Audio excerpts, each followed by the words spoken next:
If there's one thing all of my books have in common, it might be that they're untold stories. They're about things that are going on in the world or that have gone on in the world that are much more important than you would know by looking at what's available to read about them. When I came across this Rwanda project, it instantly grabbed me because it's about two stories that are truly fascinating. Rwanda, of course, is a country that most of us know only from the genocide of 1994. Some of us know there are guerrillas there, but that's about the extent of it. Actually, Rwanda today is a place where there are two fascinating stories.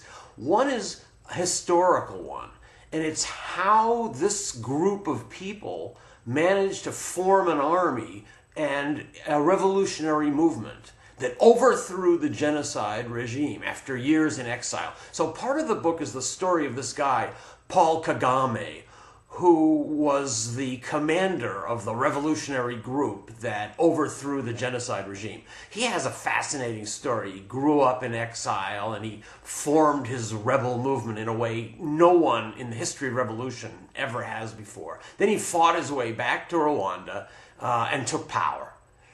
So that story itself is really one of the most amazing untold stories of the modern history of revolution. And then is the story of why this is so interesting. What's happening in Rwanda today has riveted the development community. People who are trying to figure out how do you make a poor country a prosperous country in a short time are now more interested in Rwanda than any place in the world. So this country that was devastated by genocide not so very long ago is now on the way to becoming one of the great stars of Africa. How did that happen? Why is it important? What's going on there? Those are the questions that my book, A Thousand Hills, sets out to answer.